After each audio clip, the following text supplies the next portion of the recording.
बिस्मिल्लाहिर्रहमानिर्रहीम, अस्सलाम वालेकुम। माय नेम इज़ सफ़र इसान and this is your channel physics का सफ़र।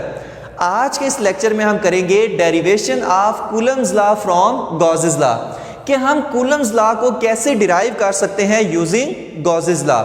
अब गॉसेस लॉ हमें क्या बताता है कि अगर हमारे पास एक क्लोज्ड सरफेस है और चार्ज उस सरफेस के अंदर पड़ा हुआ है, तो उस क्लोज सरफेस में से कितना इलेक्ट्रिक फ्लक्स पास कर रहा है, जो हम किस फार्मूले से कैलकुलेट कर सकते हैं, phi is equal to q by epsilon naught. और गॉसेस लॉ को यूज करके हम इलेक्ट्रिक फील्ड इंटेंसिटी की वैल्यू भी फाइंड कर सकते हैं। और जो कूलम्स लॉ है वो हमें क्या बताता है, कूलम्स लॉ हमें बताता है दो चार्जेस के दरमियान इलेक्ट्रोस्टैटिक फोर्स के बारे में। ठीक हो गया। अब आज के लेक्चर में हमने क्या करना है कि कूलम्स लॉ को डिराइव करना है यूजिंग गॉसेस लॉ। तो हमारे पास ये क्या है, कोई फॉर एग्जांपल ये कोई सॉलिड स्फीयर है, ठीक है, एक सॉलिड स्फीयर है और चार्ज उस स्फीयर के अंदर पड़ा हुआ है। चार्ज कोई भी पॉजिटिव चार्ज है जो क्या है उस स्फीयर के अंदर पड़ा हुआ है। अब अगर पॉजिटिव चार्ज इस स्फीयर के अंदर पड़ा हुआ है तो जाहिर सी बात है इलेक्ट्रिक फील्ड लाइंस क्या करेंगी, आउटवर्ड इस तरह से हमारे पास इस चार्ज से आउटवर्ड मूव करेंगी। ठीक है, हमें पता है कि पॉजिटिव चार्ज से जो हमारे पास है इलेक्ट्रिक फील्ड लाइंस ऐसे आउटवर्ड मूव करती हैं। ठीक है, तो ये हमारे पास क्या है, इलेक्ट्रिक फील्ड लाइंस है। ओके हो गया। और इलेक्ट्रिक फील्ड लाइंस, अब यहां पर हमने क्या करना है, फ्लक्स कैलकुलेट करना है। तो फ्लक्स कैलकुलेट करने के लिए मैं क्या करता हूं, यहां पर ना कोई छोटा सा एरिया एलिमेंट हम ले लेते हैं और वो छोटा सा एरिया एलिमेंट मान लें क्या है, डी ए है। एरिया एलिमेंट क्या है, डी ए है। और जो एरिया वेक्टर है वो हमें पता है कि जो हमारे पास सरफेस एरिया होता है उसके परपेंडिकुलर होता है। तो एरिया वेक्टर की जो डायरेक्शन होगी वो किस तरफ होगी, इस तरफ, जो कि हम एन यूनिट वेक्टर से शो कर रहे हैं। ओके हो गया। तो हमारे पास छोटे से एरिया एलिमेंट में से कितना फ्लक्स पास कर रहा है वो हम कैसे कैलकुलेट करते हैं, वो हम कैलकुलेट करते हैं d phi E is equal to E dot d A से हम कैलकुलेट करते हैं। ठीक हो गया कि छोटे से एरिया एलिमेंट में से इतना फ्लक्स पास कर रहा है। लेकिन अगर हमें कहा जाए कि बताओ इस पूरी सरफेस में से, इस पूरी क्लोज सरफेस में से कितना फ्लक्स बन रहा है या कितना फ्लक्स पास कर रहा है, तो वो हम कैसे कैलकुलेट करेंगे, हम क्या करेंगे, इसको इंटीग्रेट कर देंगे। हम क्या करेंगे, इसको इंटीग्रेट कर देंगे। तो ये हमारे पास क्या आएगा, डी इस इंटीग्रल से गया तो phi E is equal to integral of E dot d A, integral of E dot d ए।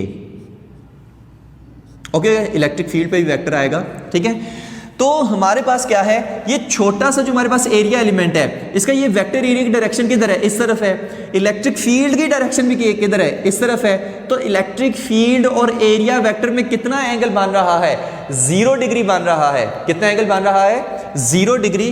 तो यहां पर हम फिर क्या पुट करेंगे कि phi E is equal to E d A cos theta, और हमें पता है यहां पर थीटा कितना है, 0 डिग्री। तो phi E is equal to integral of E d A cos 0 degree, और कॉस 0 1 होता है। तो phi E is equal to integral of E d A. ठीक है, इलेक्ट्रिक फील्ड क्योंकि हमारे पास कांस्टेंट है तो phi E is equal to E integral of d A. ठीक है, अब यहां पर देखिए ये तो हमारे पास एक एरिया एलिमेंट है ना, डी ए। अगर यहां पर हम बहुत सारे D A D A D A D A D A D A D A D A construct करें, छोटे छोटे डी ए, तो उन सब के साथ जो इलेक्ट्रिक फील्ड लाइंस है उनका एंगल, ठीक है, उन सब के जो एरिया वेक्टर्स होंगे उनके साथ इलेक्ट्रिक फील्ड लाइंस का क्या एंगल बन रहा है, 0 डिग्री। तो कॉस 0 क्या आ जाएगा, 1 हो जाएगा। ठीक हो गया। अब ये सारे जो एरिया एलिमेंट्स हैं इनको अगर हम इस पूरे इनको ऐड अगर हम करें तो हमारे पास क्या बनेगा, इस पूरे स्फीयर का जो हमारे पास सरफेस एरिया है वो नहीं निकल आएगा।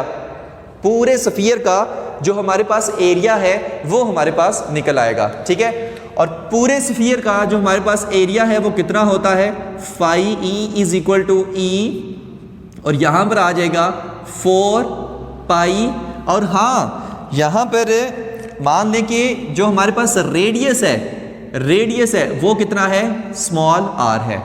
ठीक है, सेंटर से लेकर सर्कमफ्रेंस तक का डिस्टेंस रेडियस कहलाता है, और वो कितना है, स्मॉल r है। तो यहाँ पर 4 पाई r स्क्वायर आ जाएगा। ओके हो गया। तो ये हमारे पास, इसको आप नाम दे रहे हैं इक्वेशन नंबर 1 का। अब फ्लक्स बाय गॉसेस लॉ, ठीक है, फ्लक्स बाय गॉसेस लॉ आपने क्या पढ़ा हुआ है, वो हमें क्या कहता है कि phi E is equal to q by epsilon naught. ठीक है, आप क्या करें, इसको नाम दे लें इक्वेशन नंबर 2 का। ओके हो गया। अब आपने क्या करना है कि पुट इक्वेशन 2 in 1। ओके हो गया। अब जब इस इक्वेशन को इसमें पुट करेंगे, इस फाई ई की जगह ये वैल्यू जब हम पुट करेंगे तो हमारे पास क्या आएगा, ई इज यहाँ पर E into 4 pi r square is equal to, ये यहाँ पर क्यू बाई एप्सिलॉन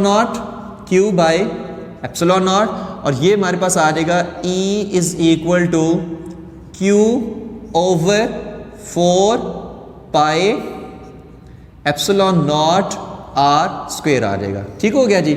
ये हमारे पास क्या है, इलेक्ट्रिक फील्ड की वैल्यू आ गई। अब हमें पता है 1/4 पाई एप्सिलॉन नॉट क्या होता है, ये तो k होता है। तो E इज इक्वल टू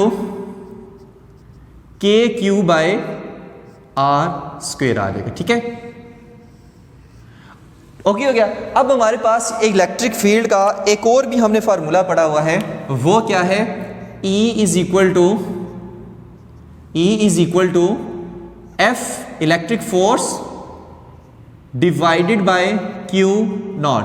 ठीक हो गया, फोर्स पर यूनिट चार्ज। ठीक है, इलेक्ट्रिक फील्ड डेंसिटी का एक और हमने फार्मूला क्या पढ़ा हुआ है, force per unit charge F divided by Q not. अब ये Q नॉट क्या है, टेस्ट चार्ज है। ओके हो गया। तो आपने क्या करना है, इस इलेक्ट्रिक फील्ड की वैल्यू को यहां पर पुट कर देना है। अब इसमें जब हम पुट करेंगे तो आंसर हमारे पास कितना आ जाएगा, k q by r square is equal to F E divided by q naught. अब इलेक्ट्रिक फोर्स क्यू नॉट को इधर आके मल्टीप्लाई कर दें तो के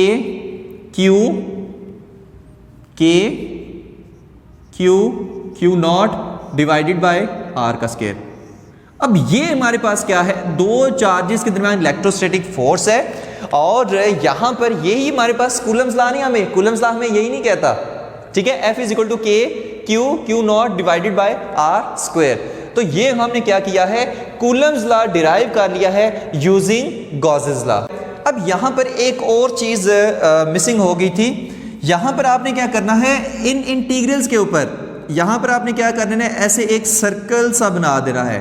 आपने करना है ऐसे एक सर्कल सा बना देना है, और ये शो कर रहा है कि ये हमारे पास इंटीग्रल है एक क्लोज्ड सरफेस का। ये हमारे पास छोटू सा सर्कल क्या शो कर रहा है, ये इंटीग्रल है किसका, एक क्लोज्ड सरफेस का। ठीक है, यहां पर भी आएगा, यहां पर भी आएगा, और यहां पर भी आएगा। ओके हो गया। तो बस ये चीज इसमें एक और ऐड कर लेनी है। तो ये था हमारा आज का लेक्चर। होप्स हो कि आपको सारा समझ आ गया होगा। Thank you very much. Allah Hafiz.